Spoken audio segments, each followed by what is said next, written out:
নমস্কার বন্ধুরা, কলকাতা ল পয়েন্টের ইউটিউব চ্যানেলে সকলকে স্বাগত। অডিও সিরিজ ক্লাসের এটি প্রথম ভিডিও। আজ আমরা পড়ব ইন্ডিয়ান কন্ট্রাক্ট অ্যাক্ট 1872।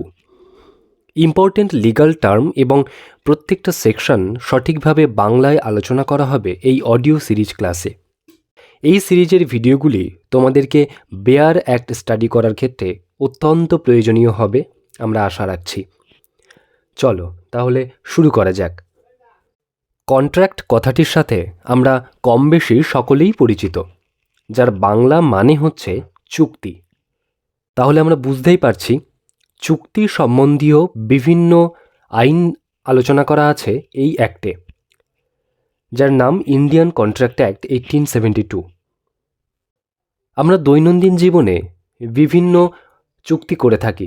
সকাল থেকে রাত পর্যন্ত সবজির দোকান থেকে মুদিখানার দোকান সব কিছুতেই আমরা চুক্তি করে থাকি এবং সেই সম্বন্ধীয় কার্যকলাপ নিয়েই আলোচনা করছে ইন্ডিয়ান কন্ট্রাক্ট অ্যাক্ট 1872। সেকশন হিসাবে পড়ার আগে আমরা কয়েকটি গুরুত্বপূর্ণ তথ্য জেনে নেব। যেমন হচ্ছে, এই অ্যাক্ট তৈরি হয়েছিল 25শে এপ্রিল 1872 সালে, 25 এপ্রিল 1872। তবে এই অ্যাক্টের কার্যকারিতা শুরু হয় 1 সেপ্টেম্বর 1872, অর্থাৎ 1872 সালের 1 সেপ্টেম্বর। মোটামুটি 4 মাস পরে এই অ্যাক্টের কার্যকারিতা শুরু হয় এই অ্যাক্ট তৈরি হওয়ার পরে। এই অ্যাক্টে 266টা সেকশন ছিল, 266। যখন এই অ্যাক্ট কার্যকর হয় তখন এই অ্যাক্টে 266টা সেকশন ছিল এবং তার ভাগগুলো ছিল 1 থেকে 75 general provisions, section 1 to 75 general provision, section 76 to 123 sales of goods, section 124 to 147 indemnity and guarantee, section 148 to 181 bailment and pledge, section 182 থেকে 238 এজেন্সি এবং 239 থেকে 267 পার্টনারশিপ। কিন্তু পরবর্তীতে সেকশন 76 থেকে 123 যেটা সেলস অফ গুডস এবং 239 থেকে 267 এই প্রভিশন দুটোকে উঠিয়ে নিয়ে একটা দুটো আলাদা আলাদা নতুন অ্যাক্ট তৈরি করা হয়েছিল, যেগুলি হচ্ছে সেলস অফ গুডস অ্যাক্ট এবং পার্টনারশিপ অ্যাক্ট। অর্থাৎ কন্ট্রাক্ট থেকে সেলস অফ গুডস এবং পার্টনারশিপ আলাদা হয়ে দুটো আলাদা অ্যাক্ট হলো। এবার আমরা সেকশন হিসাবে পড়া শুরু করব। Section 1, short title, this act may be called the Indian contract act 1872। এই আইনটিকে বলা হবে Indian contract act 1872। Extent and commencement, it extends to the whole of India. এই আইনটি পুরো ভারতবর্ষে লাগু হবে and it shall come into force on the first day of September 1872।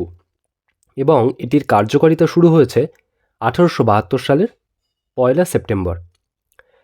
Saving, nothing herein contained shall affect the provisions of any statute, act or regulation, not hereby expressly repealed, nor in usage or custom of trade, nor any incident of any contract, not inconsistent with the provisions of this act। যেটা বলছে Indian contract অ্যাক্টের কোনো provision অন্য কোনো অ্যাক্টের কোনো প্রভিশনকে বা অন্য কোনো আইনকে অথবা কোনো কাস্টমকে কোনো রকমভাবে অ্যাফেক্ট করবে না, কোনো রকমভাবে বাধা দেবে না। এখানে আমরা জেনে নেব কাস্টম বিষয়টি আসলে কি। কাস্টম হচ্ছে অনেক দিন ধরে চলে আসা কোনো একটি রীতি। বিভিন্ন জায়গায় এমন কাস্টম থাকে যে বিষয়গুলি অনেক দিন ধরে চলে আসছে, সেটি আইনের আওতায় আসে না, কিন্তু সেটিকে আমরা কাস্টম বলবো। এবার আমরা চলে আসছি section 2 of the Indian contract act, interpretation clause. এই সেকশনটি খুবই গুরুত্বপূর্ণ এই অ্যাক্টের, যেখানে প্রপোজাল, প্রমিস, কনসিডারেশন, এগ্রিমেন্ট এই সব কিছুই ডিফাইন করা আছে।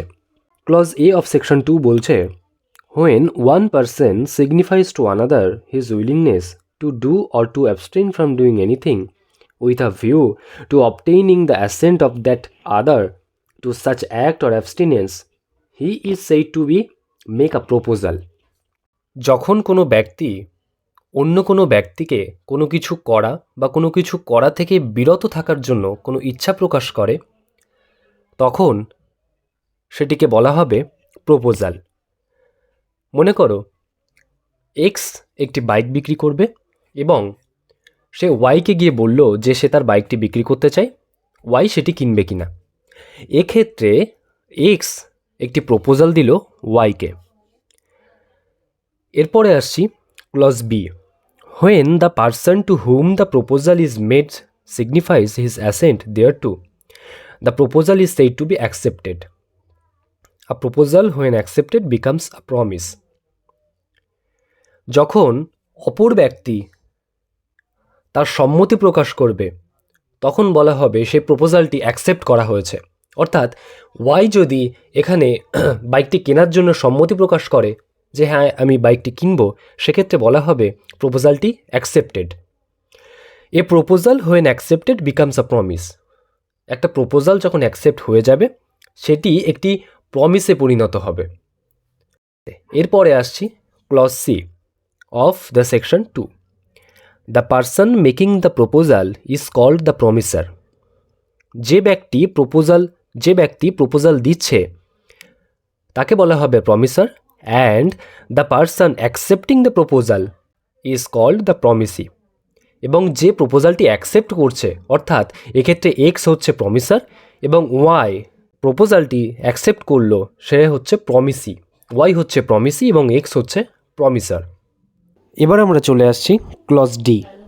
When at the desire of the promisor the promisee or any other person has done or abstain from doing or does or abstains from doing or promises to do or to abstain from doing something, such act or abstinence or promise is called a consideration for the promise.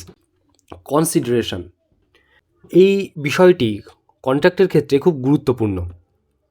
Consideration কথাটির সাথে হয়তো কম বেশি আমরা সকলেই পরিচিত, কিন্তু একটি কন্ট্রাক্টের ক্ষেত্রে কনসিডারেশন বিষয়টি আসলে কি? এখানে একটি ওয়ার্ড ইউজ করা আছে, ডিজায়ার, ইচ্ছা। এক্ষেত্রে আগের এক্সাম্পল দিয়ে আমি বলছি, এক্স হচ্ছে প্রমিসার, এক্সের ইচ্ছা হচ্ছে সে কিছু টাকার বদলে তার বাইকটি বিক্রি করবে, এবং ওয়াইয়ের ডিজায়ার কি? ওয়াই কিছু টাকার বদলে এক্সের কাছ থেকে গাড়িটি কিনবে। এটা হয়ে যাচ্ছে এক্স এবং ওয়াইয়ের ডিজায়ার, আলাদা আলাদা দুজনে দুটো ডিজায়ার আছে। এক্ষেত্রে এটাই হচ্ছে কনসিডারেশন যে কিছু টাকার বদলে এক্স তার গাড়িটি বিক্রি করবে, ওয়াইকে দিয়ে দেবে, এবং কিছু টাকার বদলে ওয়াই এক্সের থেকে গাড়িটি কিনে নেবে। সিম্পলি এটাই হচ্ছে কনসিডারেশন। এরপরে আমরা আসছি clause E. Every promise and every set of promises forming the consideration for each other is an agreement. যে কোনো প্রমিসের ক্ষেত্রে উভয় পক্ষের মধ্যে যখন একটি কনসিডারেশন হবে তখন সেটাকে আমরা বলবো এগ্রিমেন্ট।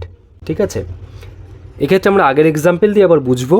এক্স এবং ওয়াই যদি দুজনেই রাজি হয়ে যায়, এক্স যদি টাকার বদলে গাড়িটি দিতে রাজি হয়ে যায় এবং ওয়াই কিছু টাকার বদলে যদি গাড়িটি নিতে রাজি হয়ে যায়, তাহলে সেটা হবে agreement. Okay. Clause F. Promises which from the consideration or part of the consideration for each other are called reciprocal promises. এটিকে আমরা সিম্পলি বলতে পারি প্রতিশ্রুতির আদান প্রদান। অর্থাৎ এক্স যখন বলছে যে সে কিছু টাকার বিনিময়ে তার গাড়িটি দেবে, অর্থাৎ সে গাড়িটি দেবে, সে প্রতিশ্রুতি দিচ্ছে, এবং ওয়াই কিছু টাকা দেওয়ার প্রতিশ্রুতি করছে যেটার বিনিময়ে সে গাড়িটি কিনবে। অর্থাৎ দুজনই, উভয় পক্ষই কিছু না কিছু প্রতিশ্রুতি দিচ্ছে। এটাকেই বলা হচ্ছে reciprocal promise. Clause G. An agreement not enforceable by law is said to be void. অর্থাৎ কোনো বেআইনিভাবে করা এগ্রিমেন্ট কিন্তু বাতিল হিসাবে গণ্য করা হবে। Clause H. An agreement enforceable by law is a contract. অর্থাৎ আইনি স্বীকৃতিযুক্ত যে কোনো এগ্রিমেন্ট কিন্তু কন্ট্র্যাক্টে পরিণত হবে। তাহলে আমরা পুরো সেকশনটাকে একবারে বুঝে নিই। প্রথমে কোনো ব্যক্তি একটি প্রপোজাল দিচ্ছে, তারপরে অপর ব্যক্তি সে প্রপোজালটি অ্যাকসেপ্ট করছে। যে প্রপোজালটি দিচ্ছে সে হচ্ছে প্রমিসর, যে অ্যাকসেপ্ট করছে সে হচ্ছে প্রমিসি, এবং তারপরে আমরা জানলাম প্রমিসর এবং প্রমিসির মধ্যে একটা কনসিডারেশন থাকবে, এবং যখন এই কনসিডারেশন থাকবে তখন সেটা হয়ে যাবে এগ্রিমেন্ট। তারপরে আমরা জানলাম প্রতিশ্রুতির আদান প্রদান, অর্থাৎ রেসিপ্রোকাল প্রমিস। এরপরে আমরা দেখলাম যে আইনিভাবে কোনো এগ্রিমেন্ট করা হলে সেটা হয়ে যাবে কন্ট্রাক্ট, যদি আইনি স্বীকৃতি না থাকে তাহলে সেটা হয়ে যাবে বাতিল। আজকের ভিডিও এই পর্যন্তই। সবাইকে অসংখ্য ধন্যবাদ। সাথে থাকুন আমাদের, সাবস্ক্রাইব করুন আমাদের চ্যানেল কলকাতা ল পয়েন্ট।